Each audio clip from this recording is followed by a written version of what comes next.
plataforma multimedia creativa. Vorterix Bahía 99.1. Seguimos con todo acá en Circo Freak. Estamos en Vorterix Bahía 99.1. Y lo tenemos acá con nosotros a nuestro especialista en cómics, el señor Federico Turner. Buenas tardes. ¿Cómo estamos? ¿Cómo va? Por ahora. Antes bien. que nada, estoy una noticia en Telefe Noticias. El Rubius es uno de los líderes de la próxima generación, según la revista Time. ¿Ah? O sea, estamos perdidos. ¿Nosotros somos la próxima generación o ya somos generación? ¿Ya estamos? Sí, la revista Time. Hola, dijo criaturitas, el señor. No sé cómo que habla, viste. Dios ¿Alguien santo. se acuerda de la película Idiocracia? Esto lo Oh. voy a decir. Listo, no. Digo, se me cruzó. Qué bárbaro. La cuestión es que estamos acá para hablar sobre Fantastic Four, porque tocaba la F. Fantastic Floor. Vamos Fantastic a hablar de Floor. laminados de piso, parqué. Yo pensé que era de Era- flor. De que tenemos una flor y la vamos. No. El cómic que quería cambiar Milhouse. Sí, también podemos hablar de la harina fantástica. De la harina fantástica, Fantastic exactamente. Four. Pero bueno, la cuestión es que tocaba la F y dijimos Fantastic Four. ¿Por qué no? O mejor dicho, vamos a decir por qué sí. Porque sí. Fantastic Four, no hay mucho para decir. No hay nada, la verdad que Son No, muchas gracias. son cuatro copados. Son cuatro copados, ya está, listo. No, me refiero, no hay mucho para decir, explicar por qué vamos a hablar de ellos. Sí. Es la base del cómic en lo que es en la línea Marvel. Esto fue en noviembre del 61 Sí. que surge el número 1 de Fantastic Four. Hay un pequeño mito, leyenda que ya fue desmentido, pero siempre se cuenta, que es cómo surgió la idea para generar lo que era Fantastic Four. Sí. Originalmente se dice que, no voy a recordar los nombres porque metieron, pasa depende de nada. donde lo escuches, cambia el directivo, pero básicamente uno de los directivos de lo que es Marvel y uno de los directivos de lo que era DC se juntan a jugar un partido de golf. Sí. No, Y el directivo de DC medio como que le empieza a echar en cara, a decir, mirá qué groso que soy, sobre lo que fue la creación de lo que era la Liga de la Justicia de América. Sí. El primer, digamos, lo que era el coso. Y le echa en cara que le está yendo bien. Sobre ese comentario esto pasa a lo que son las oficinas de Marvel. Y llega a ese comentario y dicen, bueno, mirá, le dicen a Stan Lee, que en ese momento era el director, el editor de lo que era Marvel. Le dicen, no, mirá, está vendiendo bien, ¿por qué no nos creamos nuestro propio equipo de superhéroes? Bueno, va la idea, también dentro de una propia biografía del mismo Stan Lee dice que él, bueno, iba a hacer el proyecto hablando con la esposa, entre comillas, y no, vamos a decirlo bien, lo recagó, pero le dijo, no, pará, dejá de hacer las cosas, ya que te importan las historietas, hacelo para vos, hacelo Claro. como si te escribieras tu historieta. Bueno, Stan Lee tomó esa premisa. sugerencia. Y dijo, bueno, sí, voy a hacer una historieta, pero para disfrutarla yo. Hace el bosquejo de lo que es la idea, se lo da a Jack Kirby, que es digamos, no voy a decir cuál es cuál. El otro día habíamos hablado sobre Batman, que había tenido el conflicto de Finger y Bob Kane. Sí. Bueno, acá no. Hay una pequeña reyerta entre ellos dos, pero nunca fue, siempre se le atribuyó todo el crédito a los dos. Sí. Kirby hace el boceto original, pero no llena ni las viñetas de diálogo ni las captions, los cuadraditos amarillos, ¿viste? Sí, Siempre sí, donde sí, hay sí, texto. Se lo deja libre y se lo pasa a Stan Lee. Stan Lee le metió su impronta a lo que eran los personajes, la idea. Y eso es lo que salió como el primer tomo de lo que era Fantastic Four. Sí. Ahí tenemos la portada que estaba mostrando. Esa es la primera que sale como la primera. Fantastic Four. Se fijan en un detalle interesante que va a pasar durante los primeros 2 tomos. Recién en el tercero no tiene un uniforme. Es verdad, mirá. El uniforme Ahí. recién fue incorporado a lo que era el tercer tomo. Pero decía, bueno, hacen esa impronta y hacen ese, digamos, método de creación para el cómic. Sí. Ese método, que hoy en día se conoce como el método Marvel, les resultó tan eficiente, tan popular, que es la única manera con la que han trabajado Kirby y Stan Lee en ese momento. Y además esa manera de trabajar se popularizó tanto dentro del estudio Marvel que es un método estándar. Al cabo de un año llegó a ser un método estándar. Qué complicado igual laburar así, ¿no? Si no le tenés el ritmo. En medio- parte, pero se le da una sinopsis al dibujante antes. Claro, sí. Para que arme la historia, Claro. arme las viñetas.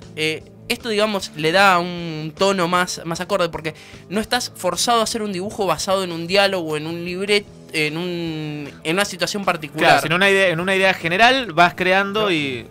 Obviamente esto es, distintos autores tienen distintas vistas. Por ahí a algunos les gusta mucho más este método porque les da libertad creativa.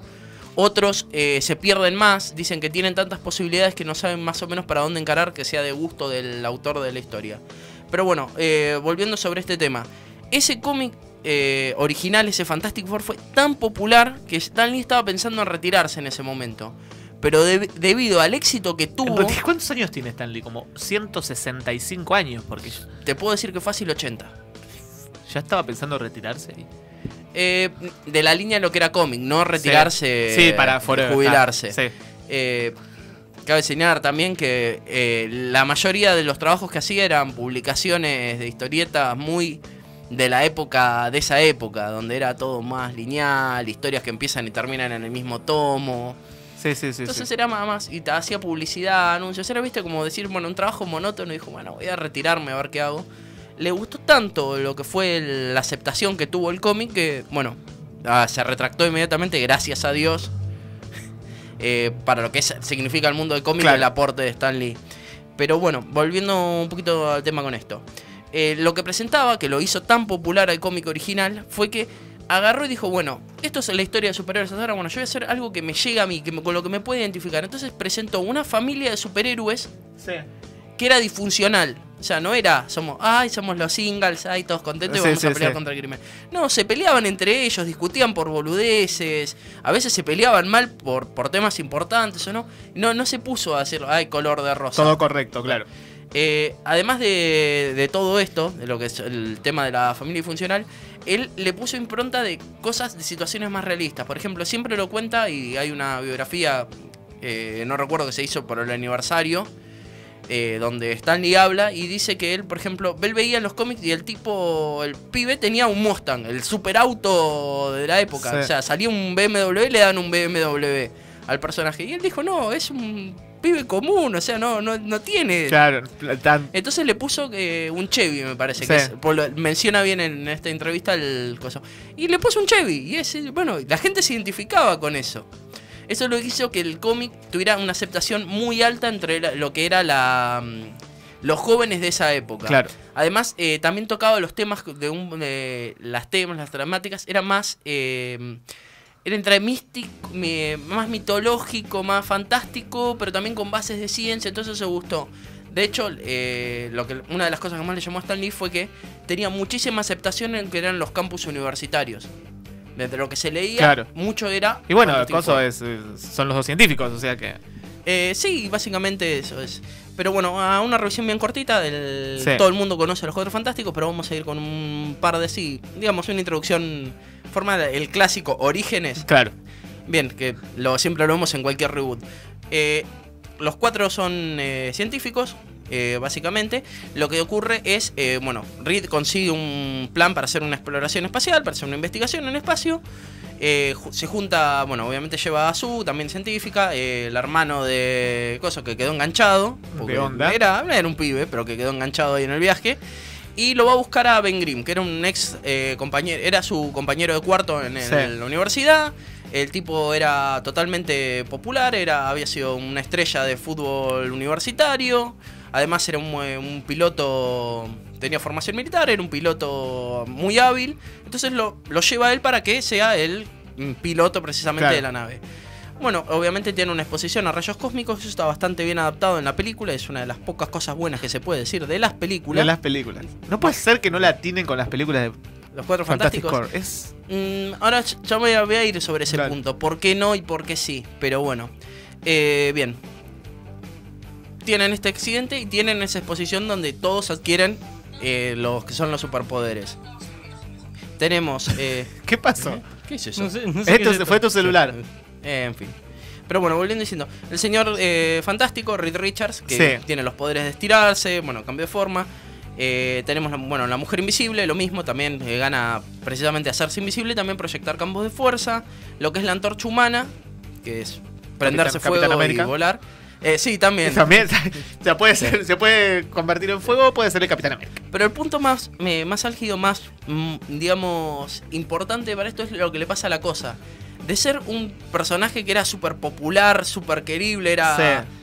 yo soy Ben Grimm, soy importante. Pasa a ser la Cosa, que es digamos, es un bicho difícil de mirar. Cabe señalar, digo, la cosa y no el hombre de piedra, porque el hombre de piedra es la adaptación que se le dio acá. Claro. Para lo que es en inglés es The Thing, Thing, claro. o sea, la cosa. Después se le ha dado todo eso. Pero bueno, volviendo... Chan. ¿Sos vos? Viendo solo el celular, mira. Me voy a retirar, por favor. ¿Qué le pasa? Este momento, dale. Este momento mágico. Sí, este momento es tremendo. Pero bueno, en fin, Sí. diciendo eso, entonces ese cambio de shock hace que dentro de los ajustes internos de coso, Reed se echa la culpa de lo que le pasó a Ben y le trata de buscar una solución.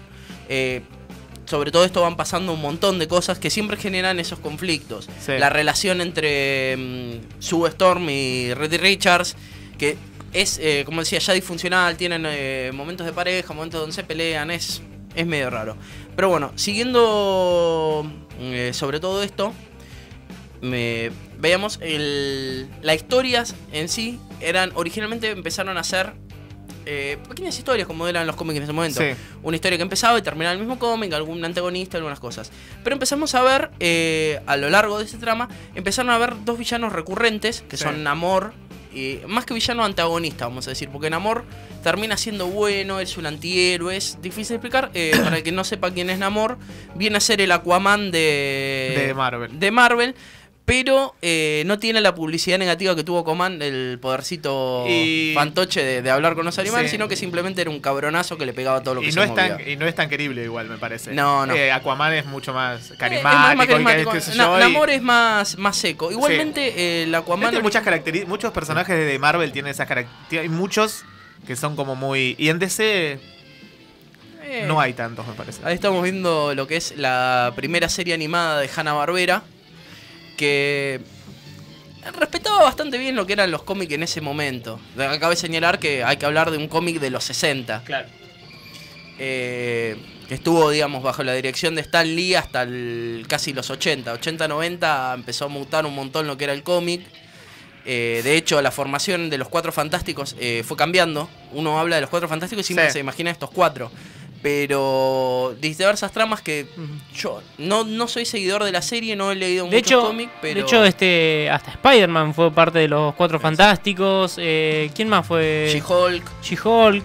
Parte de los Inhumanos. Hubo varios, como que iban saliendo y entrando algunos, pero siempre eran los Cuatro Fantásticos. Sí, por los ajustes, pero se llamaban los Cuatro Fantásticos a la formación, sin importar quién estuviera. Por ejemplo... Uno de los hechos importantes es en una de las sagas, ya sobre el final, cabe señalar que los Cuatro Fantásticos tienen más de 700 tomos. Claro. Sin contar anuales, estoy hablando de las series regulares. Y eso es algo que yo siempre no me hallo con Marvel, porque las historias están muy relacionadas desde el primer tomo. O sea, es como una historia continua, larga. Claro. Sin importar qué volumen sea. Pero si vamos a hablar de esto, en un momento se cree que la Antorcha Humana muere. Lo retiran de la formación, no está, llaman un reemplazo, después vuelve a aparecer. De hecho, sí se confirma que murió, pero lo revivieron. De hecho, en la creación también, o sea, en la creación de los Avengers, la historia principal, digamos, que genera la creación de los Avengers es Hulk destruyendo todo sin parar, Loki ahí tratando de dominar a Hulk. En un momento entra también, Thor, que empieza a intentar detenerlo. Empiezan a aparecer un montón de héroes que intentan detener a Hulk. Y de hecho, el llamado es para los Cuatro Fantásticos. Y ellos dicen, no, estamos en otra cosa, no podemos. Traten de ver si lo pueden resolucionar de otra manera. Se me complicó. Entonces, claro, aparece también Spider-Man, pero Spider-Man es como que está ahí, pero no. Entonces, como siempre, Spider-Man. Claro, pero en realidad también todo lo que tiene que ver con esto era, por ejemplo, en el caso de los Avengers, era juntar a los personajes más populares supuestamente, pero que no fueran, digamos, no entraban ni Spider-Man ni los Cuatro Fantásticos, porque ya eran populares y ya tenían, digamos, sus respectivas historias cada uno. Los Cuatro Fantásticos ya eran grosos solos, no necesitaban entrar dentro de los Avengers. Claro. Sí, de hecho los Cuatro Fantásticos era la publicación que originó todo. Claro, básicamente. Pero bueno, cabe señalar también entonces sobre esto de las publicaciones de lo que son las historias de los Cuatro Fantásticos, algo muy importante que fue cuando empezaron a salir los anuales. Esto es algo que se tiene muy establecido en lo que es el cómic americano, que es, se van tirando historias y se hace una super mega historia una vez por año. Sí. Por eso el nombre de anual. Donde se cuenta alguna historia particular o algo, por ahí es una saga en sí misma. Bueno, en el caso de los Cuatro Fantásticos, los primeros 6 anuales marcaron cosas puntuales muy, muy importantes. Lo que son, por ejemplo, en el primero Namor es coronado rey de Atlantis. Entonces ya no es Namor el Submariner, claro. es el coso. No, ya ahora es el rey de Atlantis, de su propia nación. Entonces pasa a ser algo importante. Ese debe ser Anilus. Pero bueno, ahora vamos a ir. Digo la imagen que se está mostrando ahora, ¿no? En vortexvaria.com. Sí, sí, ese es el anual número 6, que es la introducción de Anilus. Ahora voy a explicar, pero vamos por partes. Durante el anual número 2 se revela algo que es muy, muy, muy, muy importante, que es el origen del Doctor Doom. El Doctor Doom es un villano que se introduce en los Cuatro Fantásticos y pasa a ser un villano, digamos, basal de todo lo que es la historia de Marvel. Es alguien importantísimo, pese a ser un villano. Tiene cruces con un montón de personajes. Lo que es la historia en el anual, yo no la leí, la tengo muy recomendada, me la han contado y en algún momento tengo una biblioteca ahí de cosas para leer, pero es algo que me voy a tomar el tiempo de disfrutarlo, leerlo, porque la historia es extremadamente compleja y interesante. Básicamente es de una familia de gitanos. La madre le vendió el alma o hizo un trato con Mephisto, que es el diablo del universo Marvel, Sí. y quedó atrapada en el infierno. Y el Doctor Doom eso lo marcó un montón. De hecho, en la misma saga cuenta como él va a recuperar el alma de su madre del infierno. Ok. Es un personaje extremadamente interesante, extremadamente inteligente, y es una aberración lo que hicieron en la película. Pero ya me voy a tomar 2 minutos para destruir la película y lo que le hicieron a este personaje. Pero bueno, en el anual número 3 pasa algo que hoy en día ya no es novedad, pero para ese momento fue una bomba, que fue el casamiento de Sue y Reed, digamos, el Señor Fantástico y la Mujer Invisible. De hecho, bueno, se casan y el anual trata de esa historia. De hecho, hay un chiste que es recurrente, que está puesto en la película, que es Jack Kirby y Stan Lee quieren entrar a la boda y como no están en la lista no los dejan pasar. Si yo soy Stan Lee, claro, sí. Porque no les creen, o sea. No, es que al mundo de los Cuatro Fantásticos que sea Stan Lee y Jack Kirby no significa nada. Claro. No. Pero bueno, fue un chiste que pusieron. De hecho, yo lo poco que he leído de lo que son los Cuatro Fantásticos, las acotaciones de Stan Lee en los cuadritos y los chistes son totalmente graciosas. Pero porque hace chistes más como de cuarta pared, pero no es cuarta pared porque no está hablando realmente un personaje, sino él. De hecho, eso es algo que hizo muy popular esta saga y a todos los personajes de Stan Lee, donde uno se puede relacionar totalmente y se ríe con el autor. Claro. Pero bueno, volviendo así, en el anual número 4, Johnny Storm se pelea con la Antorcha Humana original. Y acá vamos a hablar un poco. Namor, por ejemplo... Johnny Storm se pelea con... La Antorcha Humana pelea contra la Antorcha Humana original. Pero ahora lo voy a aclarar un segundito. Sí. Por ejemplo, Namor no es un personaje creado por lo que es los Cuatro Fantásticos, sino es un personaje de los años 30, 40... Sí. Si me dan un segundo, tengo el nombre por acá. Que fue como una especie por de... Bill Everett, lo creó Bill Everett. Pero el tema es que si no lo hubieran metido en los Cuatro Fantásticos, el personaje no hubiera tenido ningún llamativo. Entonces es muy importante la labor que se hizo en recuperar el personaje. Lo que es la Antorcha Humana original también es un personaje bastante viejo, que era un androide. Un androide que tenía el poder de prenderse fuego, bueno, volar. Como una buena idea para el anual, lo que hicieron es traer la Antorcha Humana original y hacer que se pelee con Johnny Storm.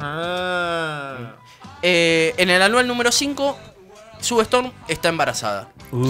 Que va a dar, no recuerdo el nombre, bueno, va a dar lugar al hijo que... No importa, el hijo de ellos dos. Sí, no, pero es muy importante porque el chico tiene unos poderes iónicos de la hostia. El tema es que los tiene en estado durmiente, por ahí no hace mucho, pero se lo llega a comparar los poderes que tiene. Es un mutante nivel Omega, para el que no recuerde, un mutante nivel Omega es un mutante que sus poderes no tienen límite. Con tiempo y entrenamiento... Franklin Richards. Y la hija se llama Valerie, que también es importante. Sí. Bueno, Franklin tiene ese poder que se lo llega a comparar con los celestiales, que son, digamos, la raza más poderosa del universo. Para que se tenga. Mira. El tema es que la mayoría del tiempo tiene los poderes durmientes, entonces es como... Sí, como que no. Bien, y Valerie Richards, que es la hija, Ujú. cabe señalar que en algún momento se le dio... esto es posterior, pero se hizo como una línea temporal donde tenía una pérdida de embarazo Sue y no nacía.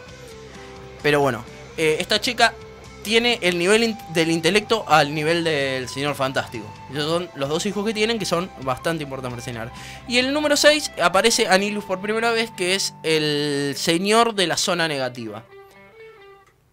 Por eso era la portada y es importante, porque este es un villano muy poderoso, digamos a nivel Galactus, para tener una referencia. El que se come los planetas, digamos. Sí, Galactus era el que se come los planetas, si lo querés ver así de simple. Que si querés te cuento un poquito de lo que es la historia de Galactus, que es el único sobreviviente del universo anterior, es la variable en la ecuación de la creación del universo, pero déjalo como el que se come planetas. Es como la Aquaman que habla con los delfines. Sí, tiene mala prensa. No es que tiene mala prensa, pero digamos que... Está muy simplificado. No, como antagonista en ese momento era importantísimo. ¿Qué viene a hacer? No, se viene a comer la Tierra. ¿Cómo así? Destruirla, así, adentro. Sí. Creo que es un momento importante. Bueno, este personaje también, Anilus, es muy importante en ese sentido porque tiene una cantidad de poderes impresionante. Se ha peleado con grandes personajes y se los ha despachado en 2 segundos. Es una historia aparte. No quiero ahondar mucho porque me voy a ir de lo que son los Cuatro Fantásticos y tengo referencias, no he leído mucho. Pero bueno, es importante y por eso cabe señalar que es, digamos, tema como en los anuales. Como para ir cerrando un poco de todo esto, importantísimo. ¿Qué pasa? Los Cuatro Fantásticos han hecho introducciones a cosas muy importantes para que son los conceptos de Marvel, que después se han explotado de muchos lados. Por ejemplo, tenemos en el número 2 aparecen los Skrulls. Si alguien recuerda la serie vieja o la serie de los 60 donde salía la de Spider-Man, entonces esas que son así buenas, los Skrulls venía un tipo que tenía los poderes de los Cuatro Fantásticos combinados, que era el Super Skrull. Los Skrull, que son una raza de metamorfos, son los verdes. Ahí tenemos imagen, gracias Jan. Tenían esa característica, bueno, de ser metamorfos, y lo primero que hacen es se hacen pasar por los Cuatro Fantásticos para hacer fechorías en la Tierra. Bueno, cuando los logran derrotar, obviamente lo que iba a pasar, dado que es un cómic de superhéroes, cuando los logran derrotar en el cómic de los 60, y para asegurarse de que no van a hacer más cosas, los hacen prometer y los convierten en vacas. No es chiste, es literal, los convierten en vacas para que vivan así permanentemente. En fin, pero eso saltamos del número 2. En Los Cuatro Fantásticos número 4 aparece Namor por primera vez. Sí. Lo que decía de esto, Johnny Storm, en una de las cosas que hace particular, se pelea con la familia y se va a vagar por los barrios bajos y se encuentra con un vagabundo que había perdido la memoria. Lo empieza a ayudar, lo afeita prendiéndole fuego el pelo. Sí, es muy gracioso la viñeta, pero bueno. Y lo reconoce como Namor. El problema es que, como tenía amnesia, decía, bueno, lo voy a meter en el mar, que así recupera. Cuando recupera la memoria, Namor tiene un pequeño conflicto con los habitantes de la superficie. Y bueno, empieza la batalla donde... Un copado, Namor. ¿Para qué le hiciste recuperar la memoria? Sí, son cosas que pasan. Número 5, Doctor Doom. Sí. Importantísimo, ya lo dije recién. Concepto bien básico de lo que es el origen de Doctor Doom para lo que es el cómic en ese momento. Era un ex compañero de la Universidad de Reed. Sí. Dice Reed que también era un científico brillante, pero hizo un experimento porque estaba muy obsesionado con la magia negra. Esto que después se va a explicar en el anual, en los trasfondos. Y bueno, ahí tenemos la portada. Cuenta precisamente esto. Dice, bueno, que tuvo un accidente que le desfiguró la cara y lo dejó obsesionado. Doom culpa a Reed del accidente que tuvo, de que no lo apoyó, etc. Entonces eso es lo que genera la pelea y la venganza que busca Doom. Bien. Distinto al origen de la película, digamos, que de la primera. Ya te dije, cierro con 2 minutos destruyendo esa película. Sí. Tenemos en el número 13 aparece Uatu. Con el nombre no Uatu. Con el nombre no nos va a hacer nada, pero para los que no sepan es el cabezón, el Watcher, el observador. Sí. Ese cabezoncito, que básicamente, y esto cabe señalar que también es cómic de la Guerra Fría, los Cuatro Fantásticos están peleando contra el Fantasma Rojo y los Supersimios mejorados. Vamos. Los supersimios mejorados, me encanta. Caen por... Me encanta para banda, los supersimios mejorados. Sí, boludo. En fin, caen en la luna, se empiezan a pelear, bueno, y caen donde reside este personaje, y haciendo una gran Shyamalan, hace su propia introducción y explicación de su trasfondo. Shyamalan. Listo. Basta. Sí, sí. Es malo, asumilo, No, asumilo. Basta. ¿Quién es? en Espera, fin. ¿quién es? Shyamalan, el director. El director de cine. Ah, El que arruinó Avatar, el que hizo... Tuvo pequeño traspiés en el camino, El que hizo esa gran comedia llamada La Dama en el Lago. pero tiene grandes cosas. Nombrame 2. Hizo Señales, Hizo- hizo La Aldea, hizo Sexto Sentido, hizo... Bueno, Sexto Sentido te la reconozco. Sexto Sentido creo que la única, me parece. Sí. Ey, Señales está re buena, La Aldea también. Sigamos. Perdón. En fin, pero bueno, siguiendo con esto. Bueno, Uatu les explica esto. Ahí lo tenemos. Gracias, Jan. El fantasma rojo y sus super simios. Super Apes, me encanta. En fin, volviendo con esto. Uatu les explica esto, los expulsa, digamos, de lo que es su residencia. Bueno, los Cuatro Fantásticos logran capturar a este y ahí quedó. El tema es que Uatu, cuando explica que es de una civilización muy avanzada, que bueno, no se meten en lo que es el resto del universo porque quisieron hacerlo, ayudar al resto del universo a progresar. Algunos se descarriaron, se generó mucho conflicto, entonces dijeron, bueno, no intervenimos más. Cosa que Uatu no va a hacer porque cada 2x3 va a ir a decirle a los Cuatro Fantásticos, guarda que... Claro. En fin, sigamos con esto. En el número 19 aparece Ramatut. Cabe señalar que es Kang, el conquistador más conocido. Sí. Que básicamente es el primer villano viajero del tiempo que tienen los Cuatro Fantásticos. Que después va a tener una recurrencia, va a pelear con los Avengers, etc. La historia bien cortita, Reed y Sue están visitando un museo egipcio, una exhibición egipcia, y ven que se habla de un faraón que logró recuperar la vista. Entonces, ¿qué quieren hacer? Consiguen una máquina del tiempo y viajan para buscarle la cura a la ceguera de la novia de Ben Grimm. Alicia, creo que Sí. es conocida, pero en fin. Sí. Bueno, en este momento se... Hasta te iba a preguntar si era verdad lo de la película, que se consigue una novia ciega. Sí, Es como medio discriminador igual. No... Bueno, sí, Sí, no. porque justo la cosa como horrible es conseguirte una novia ciega. Porque lo esencial es invisible a los ojos. Sí. Pero cabe en un machete. Claro. En fin. Pero bueno, eso con lo que era Ramatut. Después tenemos la aparición del hombre molécula. Molecular Man. Eso es en el número 20. Es importante lo del hombre molécula, Sí. porque es un villano extremadamente poderoso que tiene el poder de controlar las moléculas a voluntad. Recurrente, y es muy importante señalar la aparición de este villano. No tanto por el villano en sí, sino porque después va a jugar un papel fundamental en lo que son las Secret Wars. Bien. Ah, no leí nada de Secret Wars. Esta es una historia muy buena. Es recomendable, Bien. léanla. Bueno, obviamente están los Cuatro Fantásticos. Es importante Secret Wars también en ese sentido porque tenemos a los Cuatro Fantásticos, tenemos al hombre molecular que he presentado acá, lo tenemos a Victor Von Doom, que hace un papel de villano importantísimo en lo que es la saga. Esa tenemos la primera edición. Bien, así rápido, tomando para arriba, tenemos también para dejar algunas de las importantes. El número 44 aparecen los Inhumanos. Bien. Black Bolt, todos importantísimos. Saltamos al 48 al 50, una trilogía de 3 tomos donde aparece Galactus. Importantísimo, no hay mucho que decir de Galactus, se come los mundos, ya lo dijo Seba. En el número 52, cuando hablamos en el especial, aparece Pantera Negra, Sí. primer superhéroe negro. Al final, Fantastic Four daba para 2 especiales. No, para Para 2 programas, ¿te das cuenta? Y bueno, zona negativa, el mundo de antimateria. Los Kree en el 64, donde sale el villano de... aparece Ronan el Acusador, que es el villano en Guardianes de la Galaxia. Y el número 67, también relacionado con Guardianes de la Galaxia, Bien. aparece Adam Warlock. Perfecto. Bien, ahí pasaba entonces el especial de los Cuatro Fantásticos. La verdad que tendríamos que agarrar A y ver, hacer vamos otro... a hacer una segunda parte solo para las películas. Exactamente. Van a hacer una segunda... Ah, bueno, no, sí, es para destruir la Es película. para destruir sí. las películas. Sí, sí, ¿A vos te gustaría? Lo llamo a Julio. Ahí está, lo hacemos con Julio, Claro. destruidores de películas, y vamos a hacer una comparación de los Cuatro Fantásticos de las películas con los cómics. Muchísimas gracias por estar acá con nosotros, Fede. No hay por qué, para eso estamos. Plataforma multimedia creativa. Vorterix Bahía 99.1.